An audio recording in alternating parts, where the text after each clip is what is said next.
Pemirsa, apa kabar? Saya Maidin Hindrawan membawakan Warta Berita PTS. Seorang mahasiswi Jepang yang belajar di Taiwan dikonfirmasi positif COVID-19 tanpa gejala setelah pulang 20 Juni. Pihak Jepang menganggap pasien itu terinfeksi di Taiwan.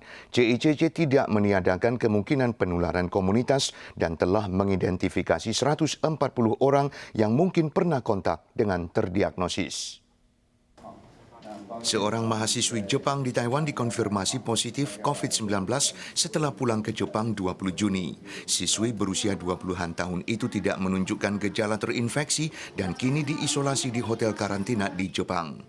他目前都是无症状，那所以在这里我们大概不管怎么样还是提高警觉那先做隔离采检。 Menurut JICC, kasus positif ini tiba di Taiwan akhir Februari untuk belajar di sebuah universitas di Taiwan Selatan. Dan aktivitas semasa di sini kebanyakan di sekitar sekolah. 20 Juni dia ditemukan positif COVID-19 setelah pulang ke Jepang. Tanggal 23, Taiwan baru mengetahui berita ini setelah dihubungi pihak Jepang. Saat ini, JICC telah mengidentifikasi 140 orang yang mungkin pernah kontak dengan terdiagnosis, termasuk guru, pelajar, dan penghuni asrama.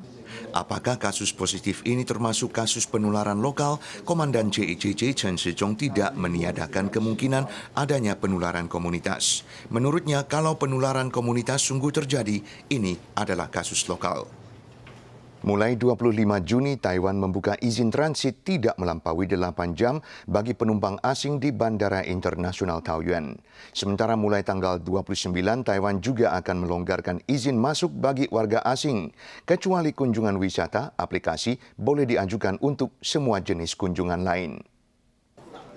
JICC mengumumkan mulai 25 Juni selain dari daratan Tiongkok, di mana kondisi pandemi masih serius, penumpang dari negara lain akan diizinkan transit di Bandara Internasional Taoyuan asalkan penerbangan dioperasikan oleh maskapai yang sama yang untuk sementara mencakup China Airlines, Eva Air, dan Cathay Pacific dengan waktu transit tidak melampaui 8 jam.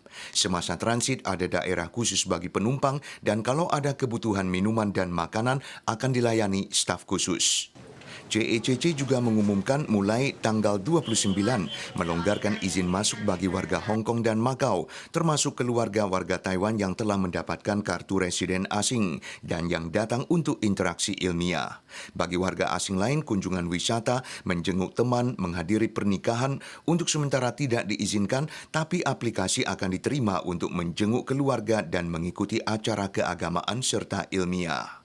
Bagi warga Hong Kong, Macau, dan asing yang mendapat izin harus melampirkan bukti tes negatif untuk COVID-19 yang dilakukan dalam waktu 3 hari sebelum keberangkatan dan harus menjalani karantina rumah 14 hari setelah memasuki Taiwan.